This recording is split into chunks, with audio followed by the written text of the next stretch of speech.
Back on the airways, 12 rows back, coming to you at the end of round 9 AFL action. Oh, it's getting to that mid-season point. I tell you, there are some teams at the pointy end playing well. There's a few teams knocking on the door of the 8, and well, I mean, there's everyone else. So there's plenty to get into. Seb, how are you travelling on this Sunday post round 9? Yeah, doing well, Tom. My team's just clocked up, I think, a fourth successive defeat by 60 plus. So we're nothing if not consistent. I like the positivity. But no, that game was a long time ago. I've seen a lot of footy between now and then, and are excited to dive into some reviews because we've had some pretty piss poor performances, haven't we? No, very, very true. I mean, so you got through, we talked about it midweek, you got through this Sunday. I think you sort of mentioned it was a while ago. It was only yesterday, but was it a long day of footy for you today, or did you enjoy it? Yeah, well, my boys in purple really let me down. They were the end of a little multi to cash in, and that put a dower on it. But no, the Blues, I called it a few weeks ago, they're for real. And now they're 7-2, Tom. That's massive. Good spot to be. Absolutely. And Melbourne, I'm feeling very confident in my preseason pick to win the premiership. They just keep rolling. Well, yeah, real obstacle today playing the Eagles. I think there are a couple of incidents I reckon we should get into, Seb, that I know I've struck it with you. We're talking. You can only really come out of this kind of game sort of talking about minor incidents. The results, sort of borderline irrelevant. If you had a look at the odds pre-game, gamble responsibly, of course, but it was a real one-sided affair. So we're looking at other things in this game rather than the end result, and some umpiring that was, I think, subpar as being extremely kind would be what I would say about some of the incidents I saw. Yeah, so let's dive right into it. Off the top, pre-grading, I like it because it's hot off the press. This it was. Look, again, no bearing on the outcome, no real bearing on anything unless you've, Brownlow medal votes and all that. Because we're going to roll the footage. So for those listening, you won't be able to see this, which is why you should be watching on YouTube. But we'll talk you through it as it comes. So Maxi's got it on the sort of half-forward flank. He kicks it long. The video actually goes at full speed, but my computer's struggling. It's fine. We're slow-mo review. McGovern takes a mark. Petrarca's standing behind him to the side, makes no effort to get to the mark, and McGovern takes a little half step. You can argue whether it's off his line or not, but that Petrarca's behind him and stepping into his line. That's actually never been legal before all these rules came in. I mean, I can't believe how many free kicks are in this little play. You could say, Hawkins a few weeks back when he got shoved was the worst free kick of the year, but this takes the cake. This is the worst decision of 2022. I don't think these fans that understand the game will admit that this was a dead set shocker. So, like we mentioned, Petrarca's come from basically the side and stepped in front of McGovern. So that's already a free kick there and a 50. Well, it's a 50 because he's in the protected zone or he's also moving. You're meant to just stand. So it's mistakes everywhere. And then, McGovern, and rightly so, was riled up. The emotion that we want to see, and it's an emotional game. And not 50. He had arms up way worse than anything Harris Andrews has ever done, and it wasn't given 50. So it was a comedy of errors, and it's just mass confusion and mass rule changes and interpretations. It's a complex game, Seb, and I just don't want to see this in a final. I know that's what everyone's worried about. It's in the back of everyone's mind. It's going to be a big, important game, and something ridiculous like this will come into play. I think there's a bit of a disconnect between umps who want to get it technically correct and fans who just want to see, I guess, something in tune with what we know of our game, I would say. Yeah, so there was this one. There was an incident with De Goey on Friday night where he tackled the Bulldogs player, fell into his back, free kick was given. He thought he was getting the free kick for incorrect disposal. He's come up and he's sort of clenched his fists and sort of gone like, he did put his arms out a little bit and they've sort of gone out and he's realised I can't do that, so he's pulled them back in and clenched his fists, and it's 50. And the argument is it's the correct decision, and I can agree with if that's the rule, that's the correct decision. But the rule's wrong. And the rule makers have put it in and they've got it wrong.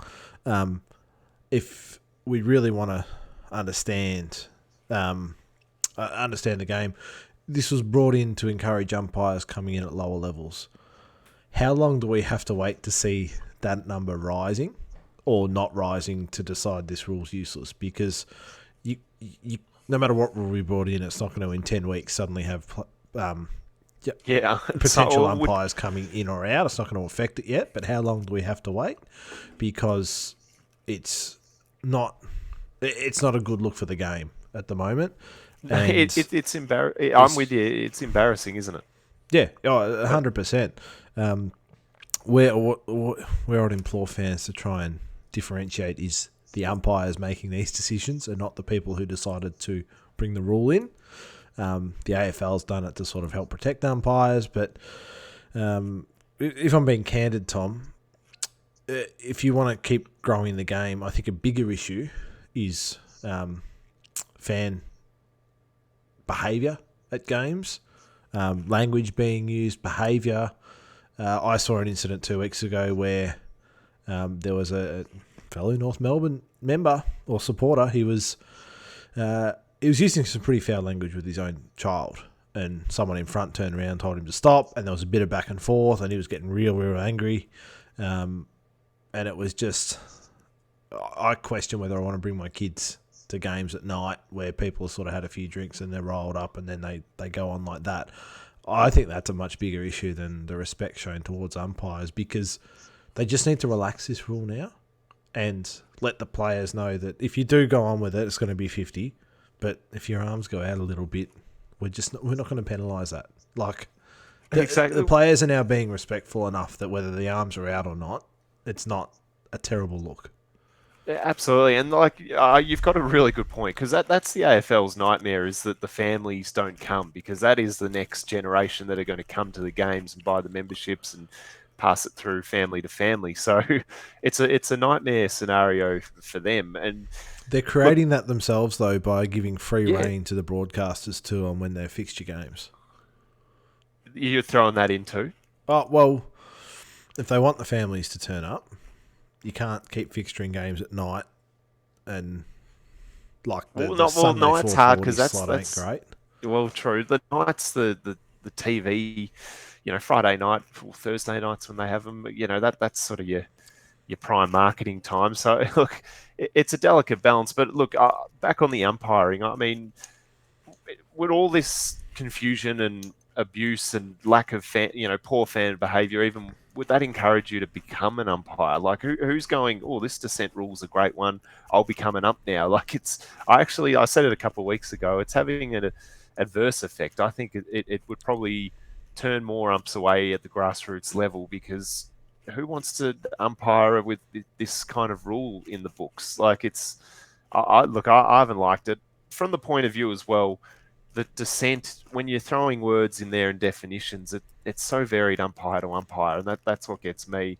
Some umpires, maybe a Razor Ray likes a little bit of back and forth. I did this decision because of this, but we saw the one with Buku Karmas on Friday. He genuinely just thought it was his free kick, and he's like, "Oh, where's my footy?"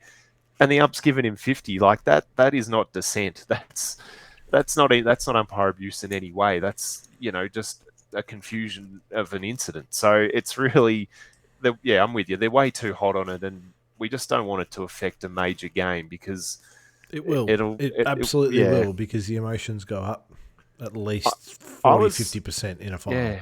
I was thinking, imagine, 2018 Granny, and sorry for this Pies fans, but, Brendan Maynard, he's just been shepherded off the ball as Sheed's gone to take that grab by Willie Rioli. He was pretty demonstrative then, but that was a passion of the grand final, and that was a 50-50 incident.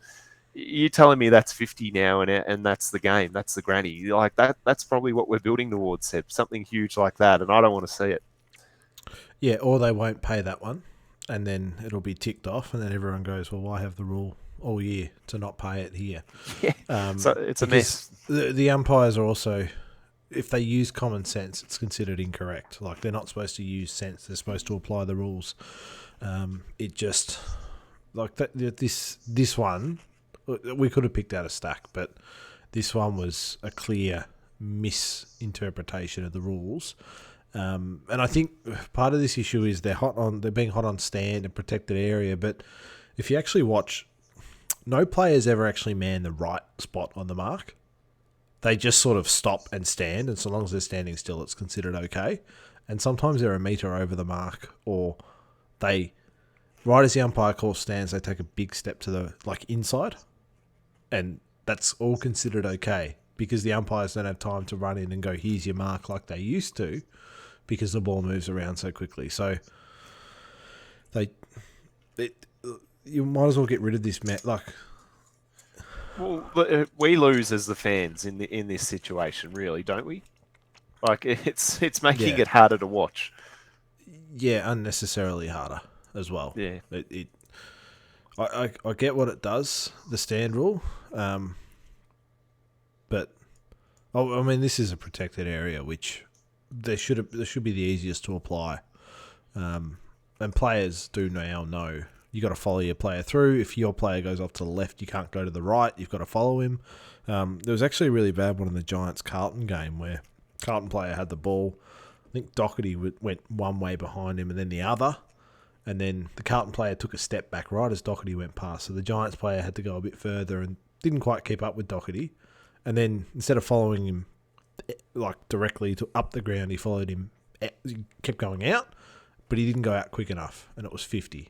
And that's a player. Doherty was smart. He exploited it, sort of gave him a little nudge and went round and went one way, went the other, got the gap, and it was 50. And it just... I just want to watch them play footy. I want to watch them take marks and kick the ball and do all this other stuff and not worry about these ticky-tack interpretations, which are not... They're not achieving anything. That's the thing. Exactly. If they were achieving something like the head-high contact, as much as I disagree with the way the bump's being interpreted and, if there's head-high contact, even if it's incidental, I get what they're doing. I get the end game on that. The end game on this, I don't think is going to factor into anything over the next 10, 15 years. Exactly. Yeah. Well said. I mean, it's just got to... Again, we change rules at the start of every year, but it's these in-season interpretation changes that just drive everyone nuts. I don't know how you stop it. I don't know if there's just a blanket... the AFL never admit they're wrong because all these rules have been set up so that they can have it both ways on basically most incidents. So, look, less rules, just more common sense, I think, is we're not asking for much. Well, that is asking for a lot in the AFL world, Tom. That's probably true. True. Well, let's get into it. It's been a hot topic. We're passionate fans. We want to hear your opinion on it too. 12rowsback@gmail.com. Hit the Insta up, hit the Facebook up. We want your thoughts. This is the fans podcast. We want to hear your thoughts. Cast your mind back and hit up the YouTube channel as well. A couple of Easter eggs for the keen viewers on a couple of videos. So give them all a watch back to back if you've got time. Back on Friday night, Seb. So it was a massive game. Dogs versus the Pies. Massive in the fact that, both of these teams are really knocking on the door of the 8 without being entirely scary to those in it. But the Dogs just fired up and got the job done. And it was pretty clinical, really, from the Dogs. Bailey Smith had a night out. Booker Kamas, he found the scoreboard. Norton's doing what he does. It was pretty impressive from the Dogs. They just eased Bont back too, so they just got the job done. Yeah, they ran all over them. The Dogs did. And look, it might be harsh, but I think Collingwood have had such a great start to the year, far better than what their actual ability is, that they're playing in these games, they're coming in thinking, well, our record's similar, we should be able to win this. But you got the Dogs underperforming off a grand final and the Pies overachieving off finishing 17th. They're two completely different spots to be in. They did lose Pendles, right on the eve of the game as this vicious flu, not COVID, just the flu is getting around. A few players out with that one, as we saw last week, but Pendles are laid out, didn't help. But they lacked that centre bounce class that he brings, I thought. Yeah, and they're in the process of turning over that list. Grundy being out, they're short on ruck stocks. Mason Cox has had a great game in the VFL, but what does that mean? Like, you bring him in, he's not going to really be able to replicate it very much. But, like, just these are the top possession getters. 41, 37, 35, 34, 31, 29, 26. They're all Bulldogs players. Highest Collingwood was Jack Crisp, who had another outstanding game with 24 and 2 goals. You're right, Bailey Smith brought his own footy. Heat map was off the charts. I love it. You like the heat map. You're hot on it this year, pun intended. I would have never used the AFL app, but I got a new phone and didn't have the old one. And anyway, the heat map. It's my new favourite thing, is to see how a player's going. And I mean, no, that's good. The best performing player paid by Collingwood was Adam Treloar, so that sort of tells you where they're at. I know. He was a monster. I mean, I love the amount of tweets that came through after the game saying how, that he's basically being paid by the Pies to beat up on the Pies, because that's kind of how badly that deal went. I'll throw two names at you, Seb. Severio Rocker and Travis Cloak. So they're the big hulking full forwards for Collingwood that I could think of that have been reasonably good and reasonably intimidating and a force for Collingwood. But apart from that, can you give me any key full forwards or even centre half forwards that they've had? They've lacked big name forwards for the last 30 years. And Myercheck's a great player and he gets the job done, but they could really do with a young gun coming through. We talk, Nortons and the King twins, and I was going to say Peter Wright. There's a kind thing for the Bombers before we really rip into them later on, so they can have that early. But Oscar Allen. Oscar Allen. Yep, there's another good one. But they're the only two I could think of for the Pies. Like, his brother Anthony Rocker went okay. All right, I'll give you that. We're still in the 90s, though, at this stage. 90s, early 2000s. I remember Sav as a North Melbourne player and having to get a police escort to elimination final after the birth of one of his children. I hope you were there that day. Quinton Lynch was a big figure. Well, yeah, you could probably throw Jesse White into that mix. So it's not a huge household name reading, though, is it? That is the point I'm trying to make. Think who else do they have? I mean, I guess you could say Chris Tarrant in the 2000s as well. He was pretty solid. But look, we're talking one hand of the names we can go with here. Well, they haven't had that. It's that something player they've always tried to recruit as well. I mean, Eddie tried to bring in Jonathan Brown. Had a crack at Rewald, actually. Nick Rewald. He did. Post the Saints era. So look, they've tried, but I guess that's probably something they should look at heading forward. I know they're drafting and they're trading. They don't grow on trees, though, Tom. Like, what are they going to do? You can sign Daniel McStay? Well, that's the kind of thing that they would do. I don't know if that's going to cut it. They would do that. And there's no disrespect to him. He's not the number one key hulking forward they need. Oh, he's probably their third best now that Hitwood made a return. But look, anyway, it's one for the Pies fans. Look, you kind of...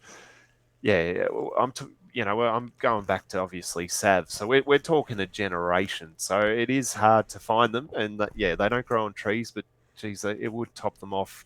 It just stood out to me because I think the Dogs have obviously found one in Norton, and there's obviously those other the King twins and Curnow and Mackay doing their thing for Carlton. So look, they are out and about, but the Pies just haven't been able to do it for a long, long time. But to go back to the grade, Dogs answered for me. I'll give them a distinction.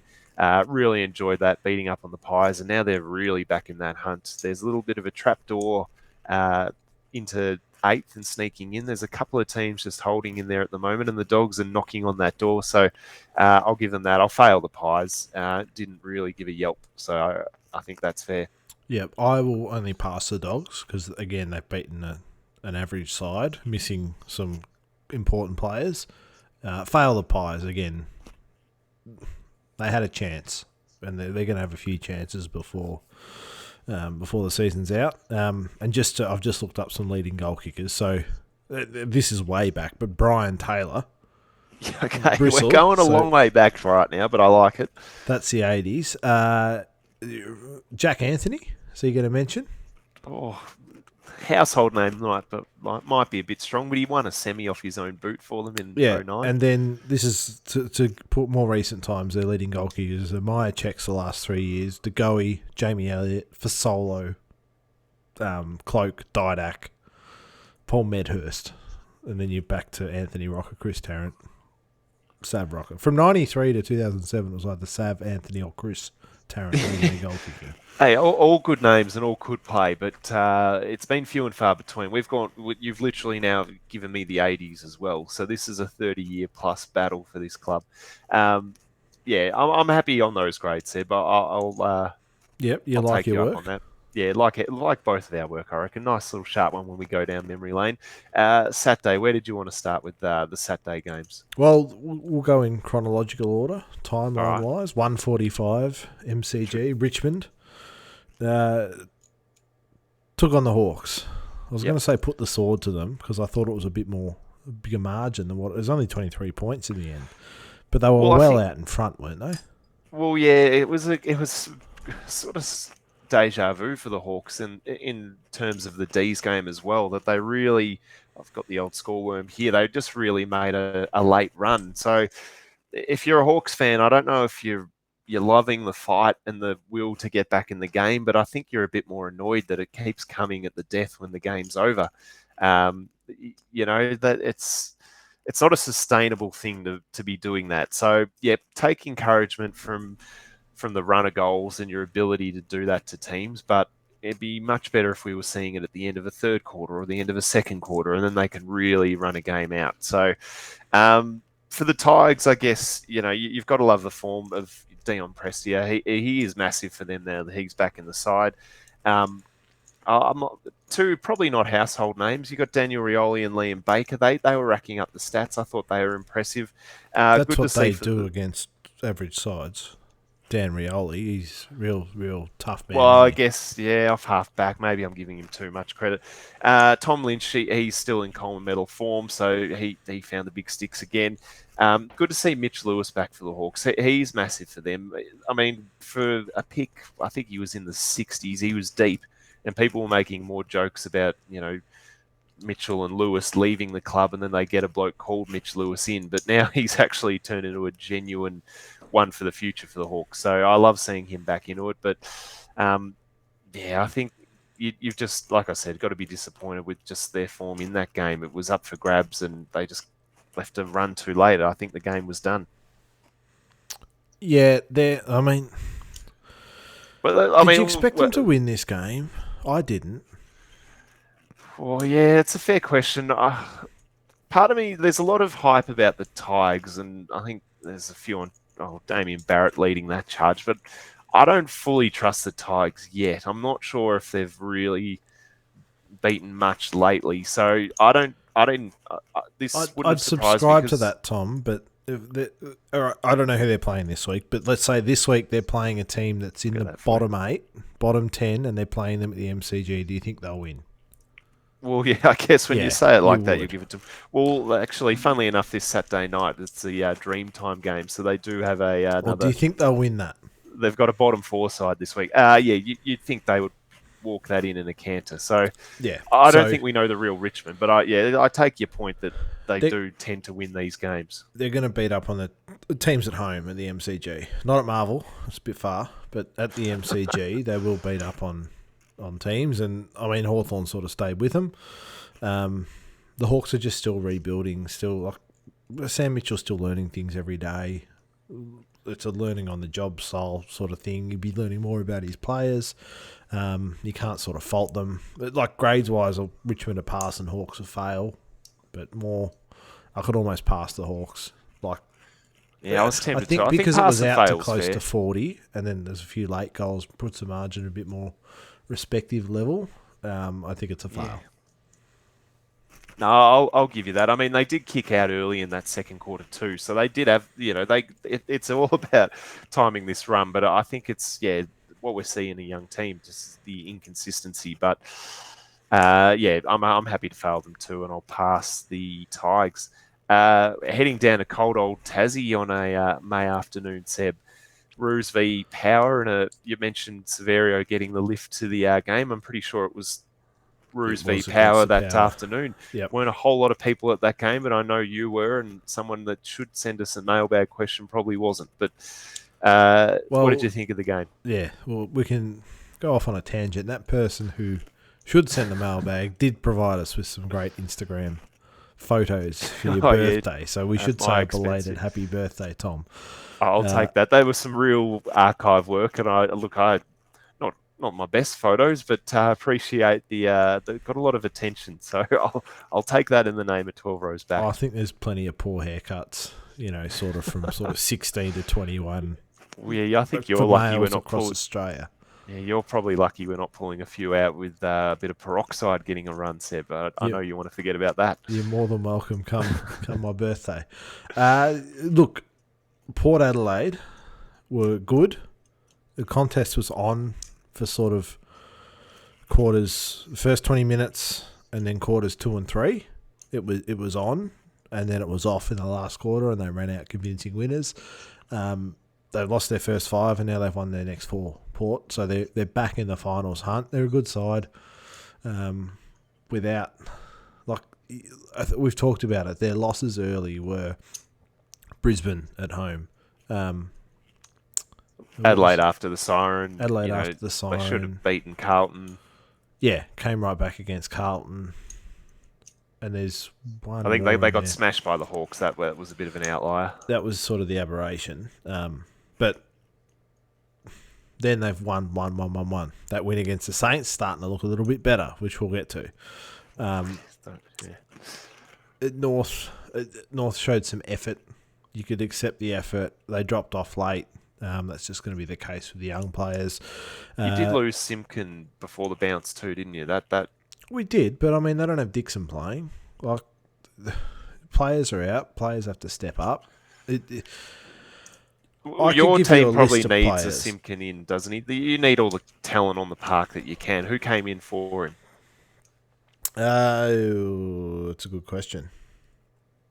Look, probably another question. pretty green sort of youngster, I would have imagined. So I mean that probably hurts you more than Dixon out for them. I think Todd It Marshall's does, but liking the room. every team's got injuries and players out. You've got to front up and fight and compete. And I could talk about players we're missing and out, but it doesn't excuse anything.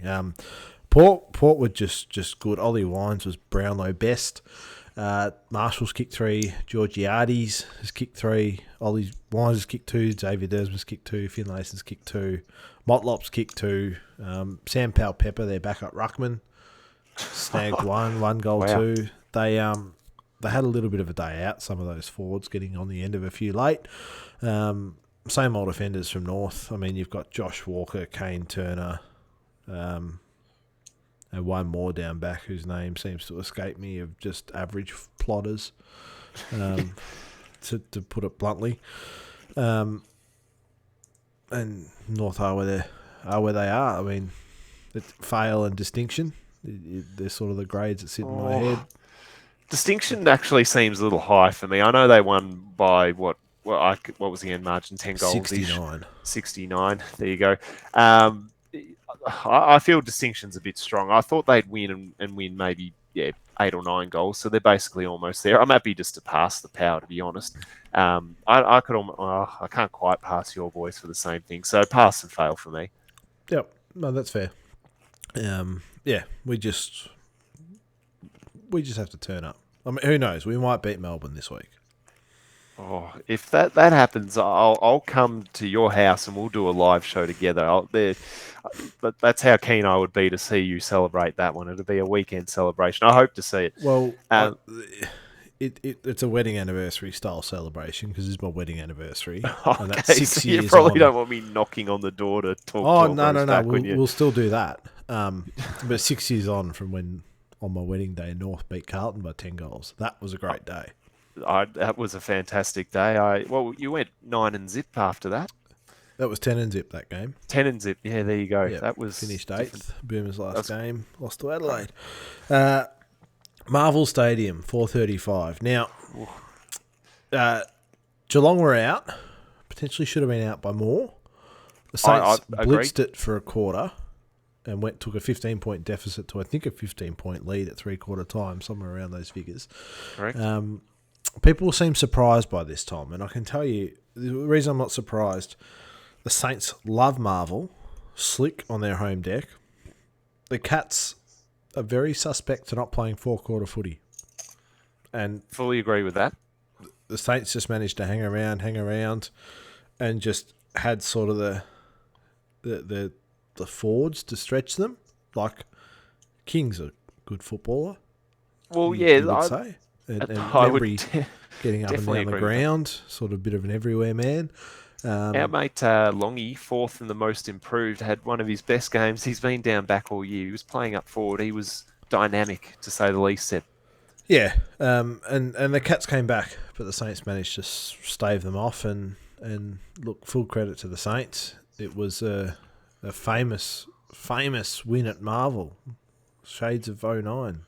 It definitely was. I feel like I'm a dog that just wants to just let me off the lead and let me loose here, Seb. But look, I fully agree with what you said. I thought we were just hanging in there at times. The Cats run through the corridor, particularly through Isaac Smith, just worried us. And look, Cameron didn't explode, but Cameron and Hawkins were just threatening all day. It's sort of that's Geelong's go really at the moment. I mean, those two blokes have to fire for them to get the job done. If either of them, I mean, Hawkins kicked 4, so he kept them in it. Cameron kicked 1, but I mean, if you keep those two 3 goals or less, I reckon you're going to go a long way. But they were cutting us to ribbons, but we were just hanging around, sort of, 15 points and under, hanging around there, and then look, we just took our opportunities in that third and just went bang, bang, bang. Mason Wood, who was a gifted player, was dobbing them from 50. You had Cooper Sharman back. I love the contest, and this is a compliment I'll give the Cats. Sam De Koning down back. Awesome to see him getting a little bit of a footy lesson on Max King and how to play on a young gun forward. That'll be a battle that we'll see for a long time. I mean, he took 11 intercepts, so he wasn't embarrassed down there. Membry, like you said, had a great game. Brad Crouch, 18 contested possessions. He was huge in the middle. Jack Billings, who doesn't have a great record against Geelong, just found space. I don't know if it was the Cats forgetting his name, but he had no one near him. And yeah, I mean, I think Dougal Howard, lowered his colours to Hawkins down back, but we just got that run on, and we're forgetting the main act, which was Paddy Ryder, who was a one-man show, Seb. I know you're looking at your phone looking for the next game and what you're going to grade, but he was a one-man show. 3 goals, and he didn't actually have that many possessions, but he's probably the best tap ruckman of the last 20 years. When I say tap, I'm talking the craft work of tapping the ball to certain spots. He is an absolute gem. Don't know how he walked out of the Bombers. It was hard for a Cats fan to watch that because he would have been perfect for them. He would have been a great ruckman, and he's old, so he would have ticked both boxes for their recruiting strategy. And All right, so I need to interject at this point. Why were they booing Selwood and Tom Hawkins? just plain don't like the players. We've been on the receiving end of some great games from them, and I think it was just two good quality players, and we were just booing quality. We're not the only club to do it. We won't be the last club to do it. Can you tell me the other club that boos Hawkins? Hawthorn. Come on. I'm just curious. Like, is it it's a genuine hatred? Is it, or is it a jealousy of something? Well, I mean, I can't tell you because I've only seen it once. I was in the crowd at the '09 Granny, but he did hit the post, so we got long memories, us Saints fans. So it was the poster. It was a big deal for you, because that's what I'll tell I you, thought when I saw this question asked. Like, I don't think they've forgotten that poster. well, I mean, that flag is now hollow for them, and they've got to live with that for the rest of their lives, and he's responsible for it. So every Yeah. fan group can be bitter about petty things. Seb, you would know that as a Roos fan. I'm sure you've got your own quirks. I was just not that I know of to that level of pettiness. I'll come back at you on Wednesday with a few things. I do think the Cats fans and Tom Hawkins himself sleep quite soundly at night, though. Oh, I can guarantee that, but I don't know what. It's not really like if you're pretty precious if this bothered you. Didn't bother me. Just thought it was odd. like the recent history, there's nothing there that I can recall. And I'm just thinking it must stem back to '09 and that grand final, which is 13, 14 years ago. Yeah, yeah, well, it is going a while back, but we're not a huge fan of the Cats, us Saints fans. I'll tell you that. It's just been a look. It's funny because it's all coming from our side. I don't think the Cats are worried about this in the slightest, and that's fine. But They're yeah, the Cats fans are perplexed as to why these two get booed. Like you don't boo Reece Stanley, even though he's a grand final sprint winner for you. well, that's probably a reverse insult too, because we don't even have the nous about us to boo a former player. We just don't care that much. So it goes a long way back, Seth. This is bitterness from the '04 Wizard Cup, Granny, and you'll scoff at me for bringing that game up. But back in that early 2000s era, we were the two up-and-coming young sides. So it goes all the way back then. Chappie was a bit arrogant back in the day, and we really, yeah, it's it's old history, but it still hangs around. I mean, Hawks and Essendon haven't really played any massive games for 30 years, but it's still a rivalry. Yeah, no, it is. I just wanted to ask the question because I just wanted to understand a little bit more about the psyche of the Saints fans. Yeah, yeah. Look, I guess I'm representing us as a group here now, but You generally do. yeah, yeah. Well, look, I think it was fair footy. Selwood was in Nothing the wrong with sort it. of Nothing wrong with it. I'm just trying to understand why. no. Well, look, we Booing probably is put them on fine. a pedestal because you think back to in the '90s, Carey, Buckley, Hurd, they all got booed by opposition fans. So, how do you explain it? They're just good players, and we just don't like them. Simple as that. Yes, but again, they were booed by everyone. We can have our own things. Seems to I'm be going to slightly find some isolated. bruise quirks on you boys and bring them back up. But grading wise, Go for it. it. Loved the game of Jack Sinclair. Yep. Thought he gave you a lot. Zach Tui, Tom Hawkins probably best for the Cats. Disappointing Jack Steele's gone in for surgery on that AC joint. Don't know how he 6 to played the 8, game I think. out. I was a bit worried when he went down as to whether he's going to come back and drive, help drive the win home. But obviously got the job done. Like, just for example, like North fans don't give a hoot about Mason Wood kicking a goal for you. Like, we don't have that quirk. So I did think it. No, I know it stings you. I know you're saying he that turned right onto now. his left, Mason, and drills one. When's he ever done that in an Was it important game? I actually found it ironic he kicked that goal to win that game when the whole 30-second rule and watching the clock was him against the Saints. Well, when we were up as by you a know, kick. they change rules after things happen to St Kilda, like bringing in umpires to check it out if it hits the post, and bringing in extra time instead of replays. But they change rules after things happen to us. Seb. Yeah, no, yeah. Is that the priority pick as well, or? We had a few in our day. They're probably involved in that decision making. Or do we want to go on back on priority picks? Now let's grade this one. Just asking the rule. Because we're sharpening up the swords for a couple of weeks' time when we go head to head. I tossed up giving this one a pass for the Saints just because I was querying who we beat, but I can't not give us a HD. You say so you're sticking with HD. There's no grade above it. We need to bring in I was perfect debating. game. Look, it'd be up there. I mean, we just blew them off the park. They're a top 8 side, so you take the wins when you can. Look, we haven't beaten them much. We haven't beaten them since 2016, so there were shades of the '09 win. I'll tell you that. There was a lot of celebrating, and we are good at doing it in the home and away season. So let's just, if the Cats make the finals, I hope to see them there, and I hope we beat them. Yep. So you got a grade for the Cats. They were also in the game. Coordinator's harsh as much as I want to do it. I'll fail the Cats. Yep. I was tempted, but no, I'll fail them. They've come up against quality opposition.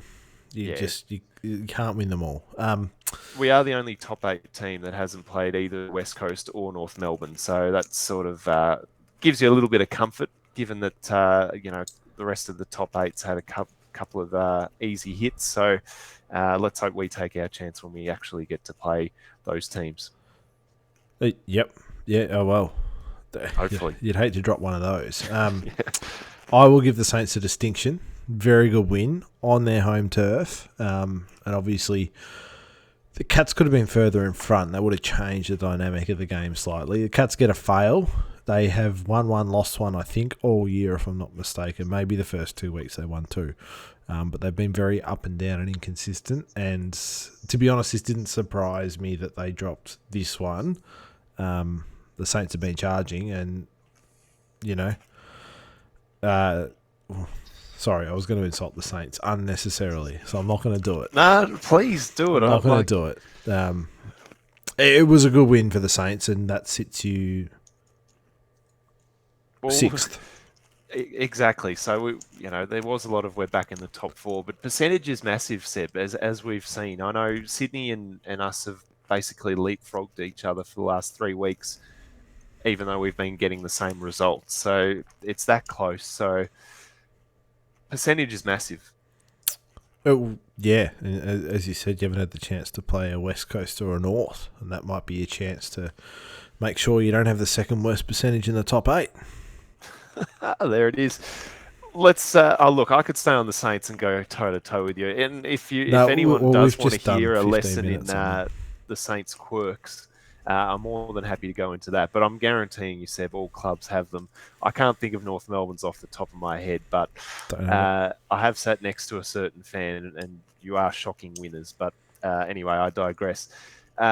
We head to the Triple SCG on a Saturday night. So the Bombers have had a good quarter here, Seb. They've played Hawthorn, who are knocking on the door of the 8. They've played one good quarter of footy.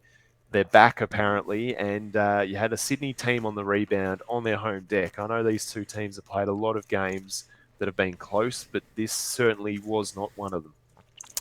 No, Essendon. I gave them half a chance of giving something, and the effort wasn't really there early and didn't sort of come into it, and Sydney just sort of kept going and kept piling it on, and 14-21 to 6-11, it's 8 goals 10 they've won by. It could have been a real old-fashioned pantsing. The effort wasn't there. I mean, they've replayed that footage of Luke Parker taunting Dylan Shield for a while. Well, what did you think of that? That is a talking point out of this game because, unless you're a Swans fan, it was hard to watch. Yeah, I certainly turned it off at halftime. Look, Parker's really good at doing that. He's a bit of a dog. Like, when things are going well and he gets that sort of strut about him, he'll do stuff like that. You'd be real disappointed as an Essendon fan. No one went and did it. No player went and did anything.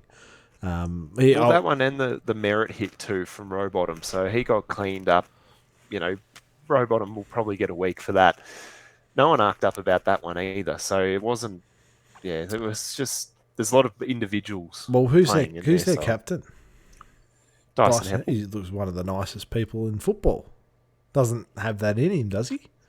Well, he has come out and said, look, he's just going to, smile after losses and just be the bloke that he is. But do they need something different at this stage? After losses is different to on the field when your team's getting belted around and pushed around and embarrassed. It's a criticism I level at North Melbourne with Jack Siebel, and like we got Horn Francis is the person who's firing up, and he's played 8 games. So I know where things are at. I just think the level of disappointment for the Bombers was that back end of last year, and we played a final, and we beat the Dogs 3 weeks prior. We just didn't play our best sort of in the conditions down at Tassie, and we're sort of right to go now. And they've been everything but.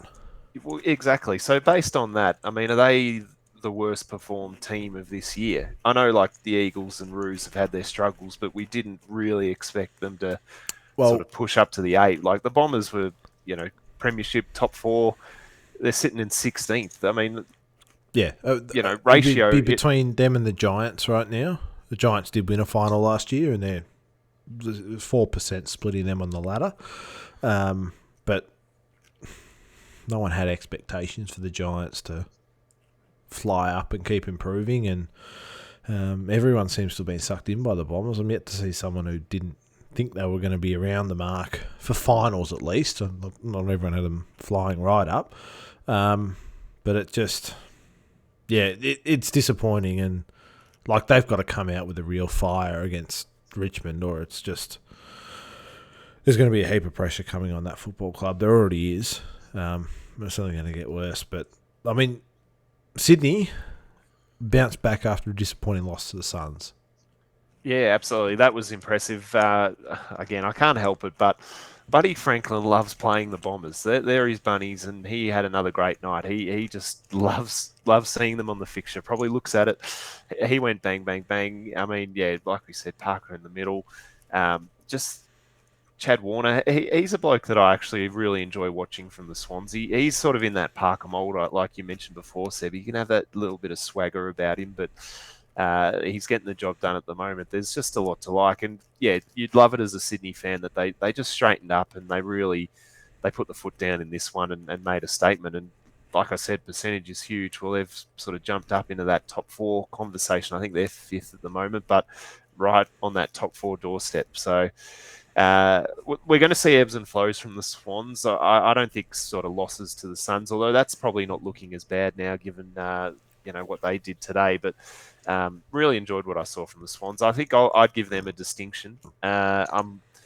We brought this out last year, the suspended grade. I'm half tempted to suspend the Bombers grade after this performance, particularly after the arcing up of a few fans we know, Seb. But I'll send them to the coordinator, and I think that's more than fair. Yeah, it's a coordinator job for the Bombers.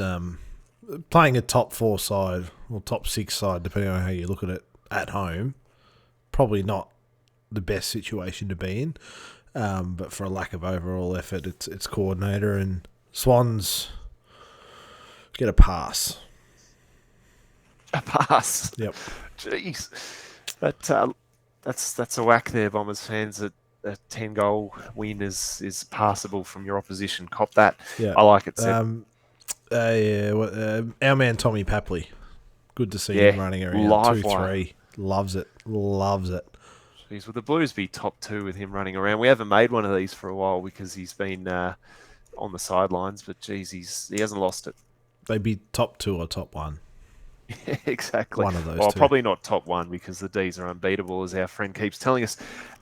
This game was a real under-the-radar one, obviously, unless you went for either side. Adelaide v Brisbane. Adelaide did all right in this, Tom. Yeah, look, I'll give him some credit. I'm looking, sort of through the score sheet. Tex 1-4, Haitley 1-2. A little bit of inaccuracy sort of crept in there. 9 goals, 12, 16-6 from Brizzy. That's straight kicking. Cameron and Zach Bailey.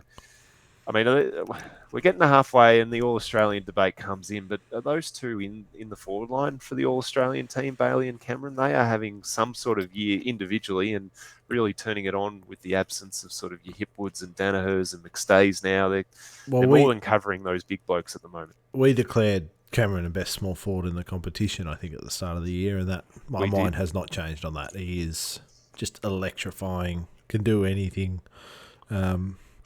He was unbelievable again. The one player that caught my eye, and he only had 14 touches, but Cam Rayner, you can see why he was taking a pick one. He is an absolute jet, Tom. Bursting through, beautiful kick of the football, and just obviously coming off that injury last year, just you got to give him more time to really build up a fitness base and everything else. But he was exceptional. He did some exceptional things. Wasn't overall the best player on the ground. Adelaide tried. They tried their heart out all night. They're just not up to it, and that's no secret, is it? Well, look, finals was always going to be a stretch. I think we got a little bit seduced when they beat the Tigers into the Dogs, and they were sort of sitting 3-3, looking good. But look, they've overachieved. I think I had them as my spoon tip, so I'm sitting going. I went a bit harsh on them there. I'm with you. I've loved the effort there. I mean, they're 3-6 now. Oh, 3-6. So look, that's probably making my tip look a little bit better. I talk about him all the time, but Ben Key is now captaining this side with the absence of Rory Laird, and against his former side, he had another great game. He is a great story out of that football club, despite what they've produced in the last 3 weeks. Jackson Haitley, I mentioned him before for being inaccurate, but he actually had probably one of his best games. He's been in and out of that side, but he was highly rated coming out of the Giants. So there's one for the Crows fans there. But yeah, sort of, I mean, the margin probably was about where you thought it would be. But I'm with you. You can't fault Adelaide's effort. They did test them at stages. So I'm happy with a double pass for this one. Probably light on Adelaide, if anything, but I'm happy to double pass it. Yeah, I'd pass as well. Although 6-goal loss feels like it should be a fail, but Brisbane are good. Brisbane are a good team, and just for the keen-eared listeners or viewers, Rory Sloane is the Adelaide captain missing, not Rory Laird. He did play. Oh, did I say Laird? There You you said go. Laird, Jeez, Tom, but I know that was just they're both Rorys. I understand. Yeah, true. Give me that one. I'll take that. Confusion on my face when I saw Rory and Sarah were getting married. That's my cousin, by the way, not our friend. Oh, I was going to say the couple I had just same names. Post-game dinner with. And now we get to what was dubbed as some. I'm looking at you. They're the worst Sunday in footballing scheduling history.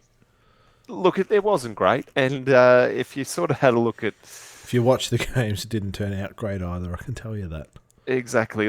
Three-quarter time of this one, 6 goals, 8 to 2 goals, 5. But, I mean, I thought it was going to be 50 to 60. It ended up, 69 to 33. So I wasn't far off the over-under, but it's just a grind, this one. But I'll tell you, the Suns they are in some serious form. So, look, you're having a look at the ladder, and they've beaten, Freo, who are flying. They've beaten the Blues, flying. They've beaten Sydney. That's 3 of the top 5. You've got to be 3, 4, and 5. You've got to be really happy with that. And a couple of things go their way. And I mean, are they in the finals mix? Am I going a bit over the top there? I mean, I'm saying in the mix. I mean, they're in the mix. Classic team that'll they're with fade to 11th. But yeah, they're right behind Collingwood and a game ahead of Hawthorn. So they're in that mix, which is not great. Okay. Like they've had some good wins. Full credit to them. And this was the one I didn't think they'd have, in the sense that they had a good win last week and they're not typically able to back it up and come out with a good win. They just adapted better to the conditions and played better wet weather footy, and the Freo were just off all day. It didn't really get any better. So yeah, well, I mean, you've got to give the Suns some credit for that.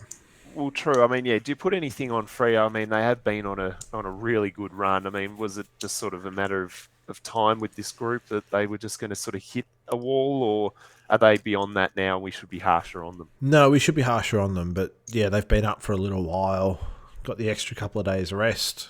But again, it's a long trip, 6-hour flight. You say it every time, and I love it.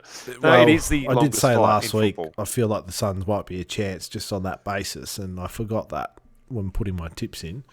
I'm pretty sure this is the only tip I missed. But yeah, I full credit to the Suns for beating a top 2 side still at home, but they haven't been able to do that in their history as a football side. They're not a club or a team. They are a side. That's well said. This matchup now, heading up to play, the Suns up at Metricon, is it sort of one of those, banana peel on your season kind of games now? You sort of go up there thinking you'll get the job done, and now they're just a pesky opponent. You don't want this game. Maybe. Is that overplaying them? Yep. All right. I'll cop that. They don't do well in June, July, and August. Well, that's the knock. 12 games in that region. So, look, I just need to see more and more and more of the Suns to start believing. It's going to take a lot for me to believe. No, that's fair. A lot. They've got a little something going on in that forward line with Mabiol Chol. He's been a great pickup for them. Great by their standards. Levi Casbolt's playing his role. Not sure how they all fit next year when King comes back, but yeah, if they can just... Oh, Casbolt out. That's done. Done. All right, I like it. Short and sharp. But look, yeah, the full credit to the Suns. You've got to give them a HD for this one. I mean, they've beaten a really, really good side. I know it was on their home deck with their kind of conditions, but this is the kind of win that we want them to start winning. We always talk about the Suns even when we don't need to. Freo, it's a fail. They've got credits in the bank, so they're not going to a coordinator. But it wasn't what I expected, and they sort of padded out their score sheet late, so it wasn't Yeah. pretty. See, I HD the Suns fully on board with that. I thought about credits in the bank for Freo, which they have, and I love them. But it's a Yeah, coordinator job for me because they didn't kick a goal in the second or third quarters against the bottom 7 side, the bottom 6 side. yeah, And okay, if you're yeah, fair. serious about playing top 4, finishing top 2, and getting a home final at, I was about to call it Subi, just going back, at Optus Stadium, then you win these. You Yep. don't win pretty, you win by a kick, but you win these. So coordinator. Yeah, fair whack. I like it, Seb. I like when you send them to the coordinator. They more than often deserve it, so I like it. We head to Giant Stadium. This was I guess, at the time of recording, we didn't know, but this one actually had a little bit of juice added to it. Given Leon Cameron got got his marching orders is probably the kind way to say that. Midweek, he'll say that they had a discussion and amicably parted ways, but I think it came from the top and he agreed to it, if I'm not mistaken. Well, I Or do you think he it, called the shots? well, it might have come from the top, but I think he would have been very quick to say yes. I'm happy to do this. Like I'm not contracted. You're gonna Did have you to think? pay me, and now I don't get to have it. We're having a poor year. No one's gonna remember this poor year because I was out at round 9, He and saved now his I'm bacon, you reckon? available. I'm available. Oh, do you need a coach Port Adelaide? Oh, Yeah. do you need a coach North Melbourne? Do you need a coach Essendon? Do you need a coach West Coast? Do Do you you need reckon tactical move just to get his hat in the ring elsewhere? he's free. Clubs can talk to him now, Yeah, true, I and guess. he's going to get paid. He's going to get paid for the rest of the year. Like because he would have had to physically resign, and that's not what happened. It's been described as a mutual parting of ways, so it's a negotiated outcome of, yep, I'm not going to see out the deal. Like, you're not going to re-sign me. Like, I'll move on. I'll allow you to go and talk to Clarkson and whoever else you want to, and not have this hanging over our heads and the playing group's heads, and everyone will be better about it, and you'll still pay me. So I'll take some time off, and then I'll work out the next move. And it's like handled well. No one comes out of this looking bad. Win-win-win for everyone. He gets to look at it was very smart. Whether or not he Yeah, came up with good. it, it's very smart overall. Yeah, that's a good insight. He's played it well, I guess, on that book. So, look, I mean, this is going back, but I had a look at the shot when he was appointed and the shot when he was leaving, and I'll tell you, more than a few greys have come through. It is. I wouldn't be surprised, actually, Seb, if he does take more time than you're saying, because it's an exhausting gig, Now, and it's he funny just you bring permanently that up, looked Tom, exhausted. because everyone's just seen on Instagram the shot of you probably around the same time he was appointed to now, and you've probably gone the other way. You're looking sharp. So I wanted to give you a compliment, but I'm just Oh, saying jeez, you set two me up there to just photos. go bang. I'm like, there's a couple of greys, maybe this lighting's helping, but I'm yeah. just saying two photos a long time apart. That very hard to make judgments on what's happened in between. That's a rare compliment. I don't know how to talk about the game now, I've but really I'll confused you. push on. That is Um, good. this was a real danger game for Carlton. Yep. Once that got announced, it was already a danger game, but once that came out, there's pressure on them. They don't know what to do as being favourites every single week, which they have been It's for a while. And there's all this emotion. I mean, we saw what happened last year when Bucks pulled the pin for Queen's birthday. They got up and beat the D's. yeah, Like, smashed them. there's something about playing for your coach, a real coach who you love, not someone who's been there for 2-3 years, who's been doing terribly, but a real coach who's seen you through good and bad times and everything else. So, full credit to the Blues. They proved they're the real deal with Mackay out. Still managed to Yeah, get the that was a job done, concern, kick wasn't 100 points.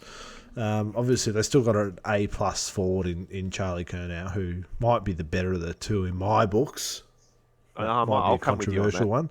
No, I don't know if it is. I think he is a genuine gun, Seb. So I'm happy to back you up if anyone comes knocking.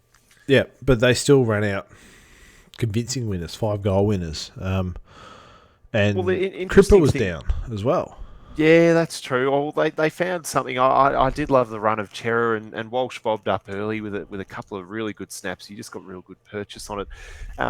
the thing I like, you have a look at this game, and it was just momentum swing. So Carlton jumped out, and it was bang, bang, bang.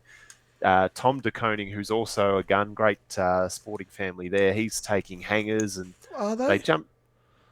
Well, great might be a little strong, but they're tracking well in the modern AFL game. Only I like both 20% of of them. their kids have made the big time.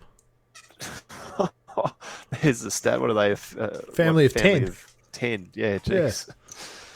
Still, I still like those odds. He was taking hangers, kicking goals, and yeah, it was the kind of game. Blues jumped out, Giants pegged them back. It was momentum swings back and forward, but they're the kind of things that have tripped the Blues up in the past. If teams get a run, they have struggled to stop that. So, And they haven't had a um, great record up there against the yeah, and that's Giants. true as well. Strangely, well, I guess recent years, yes, but early on they should have been able to bank a few wins. But yeah, it was very pleasing from a Carlton point of view. Sam Doherty, huge off halfback. He has been Like huge. You he wouldn't is know just what he's gone through looking at he how he would runs around. he just nailed that position. They had Nick Newman. I loved his game as well, and Silvani as well. Look, they're three blokes that were in the opposition for me in the old Super Coach, and they all ripped it to shreds. So they all played really well. Lot to like for the Blues. I'm with you. This is the kind of game I reckon you would have said they would have traditionally lost. Real disappointing from the Giants. Toby's still getting his AFL fitness back. Is that fair to say, Seb? Yeah, it is.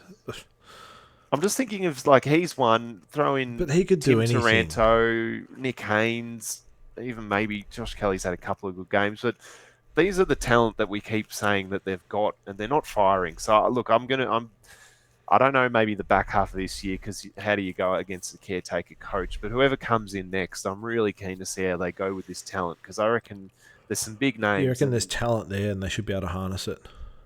I think, well, we've said it. Leon's just reached the end of his tether, and I think this group's just had their time with him.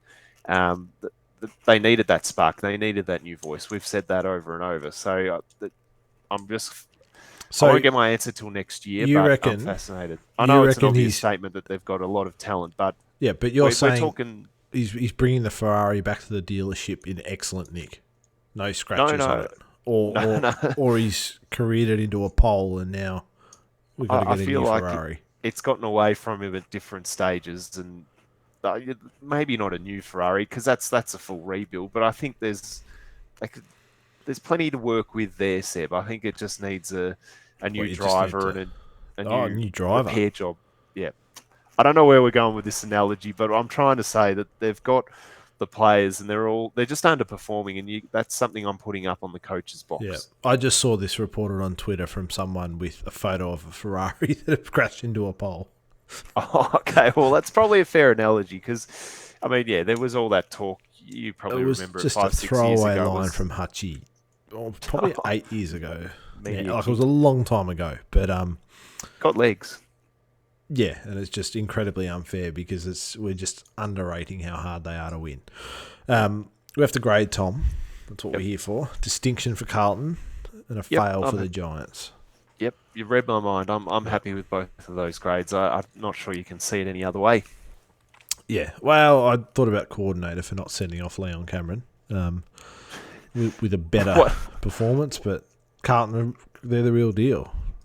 you've said it, and look, you said you wanted to see Leon sent off well. I'm not sure he would have appreciated a coordinated job on his last game, because I know he's a Oh, good not listener from of this me. I'm podcast. impartial. I don't ever True, let my emotions get in the way of what I say. that's never Uh, happened. there was a deplorable game of football in the West.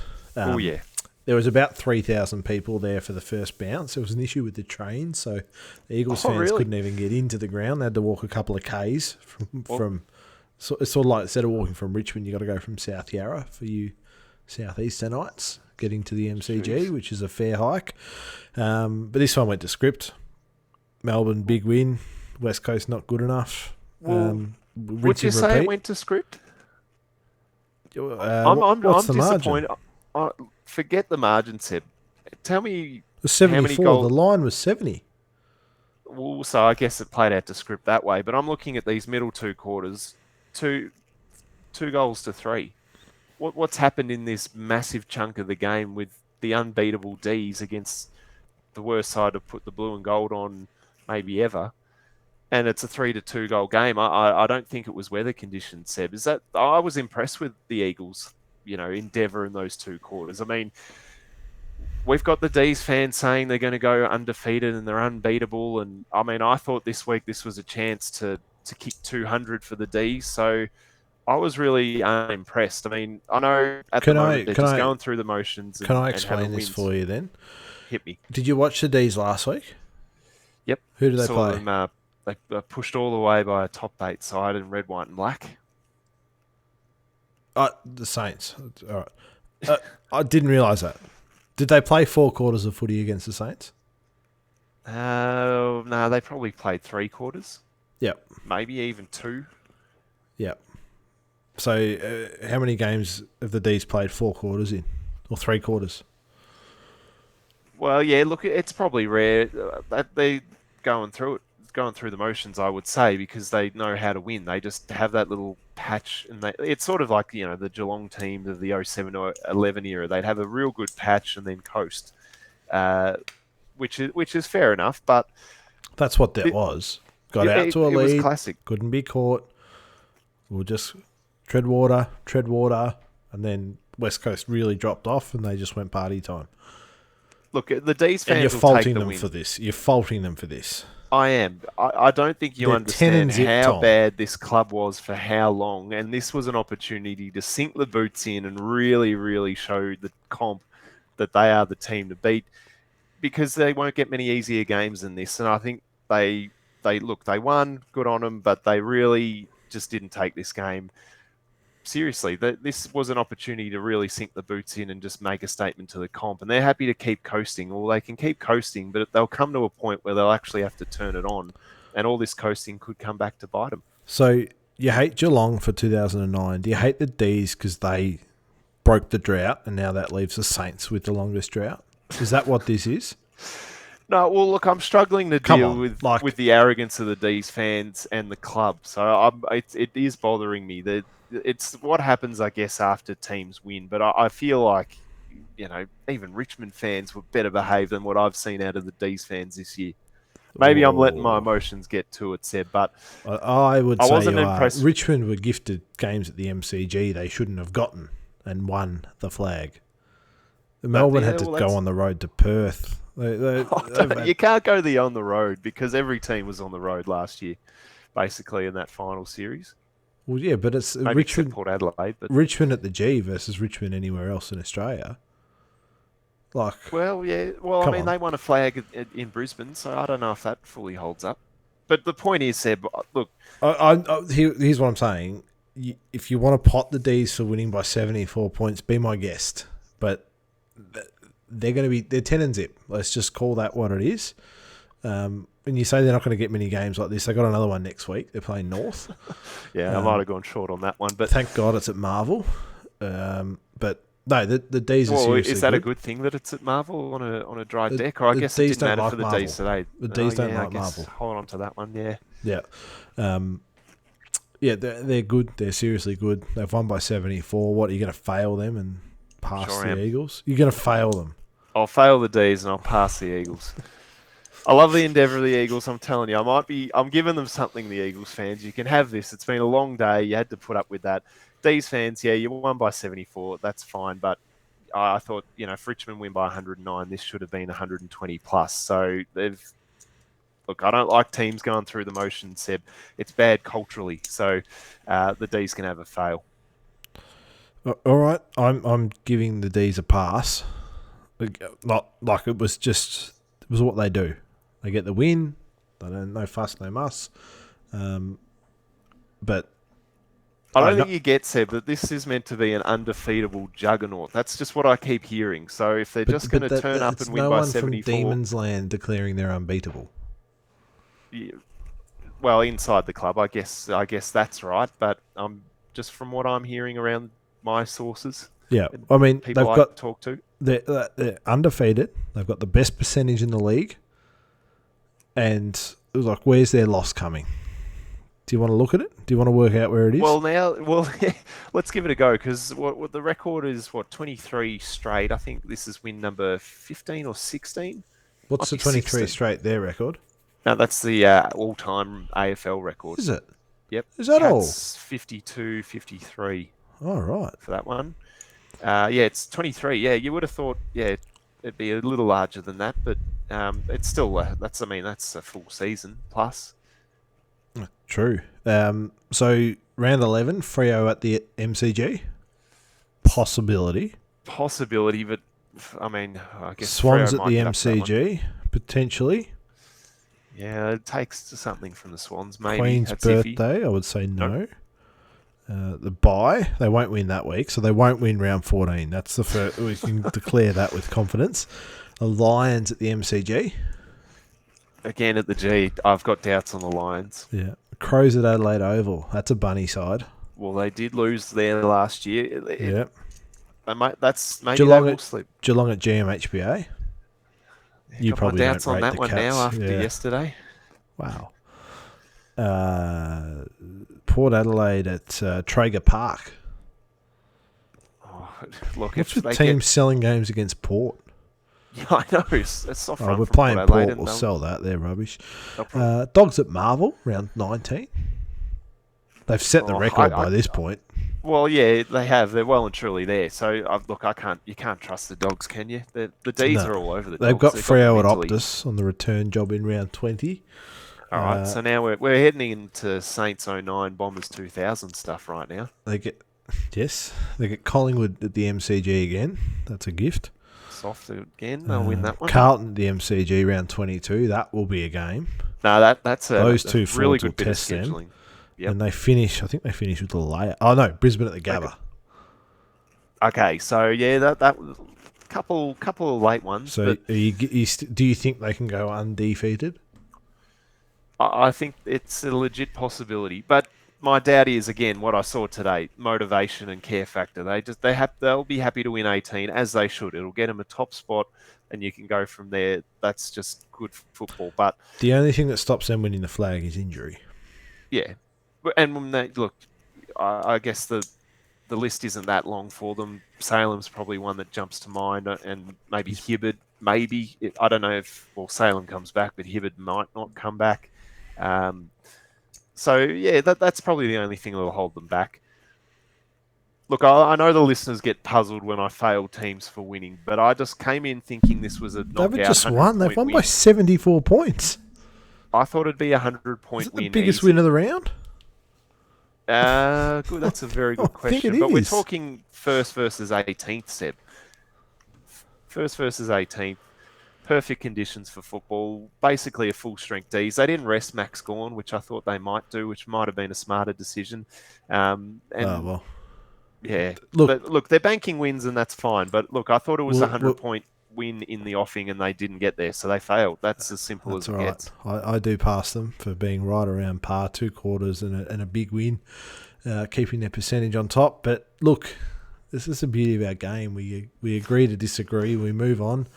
There's a few little curly ones I threw at you, Tom. My top 5 Liam Neeson films are coming. Yes, here we go. I've got the list. Oh, good.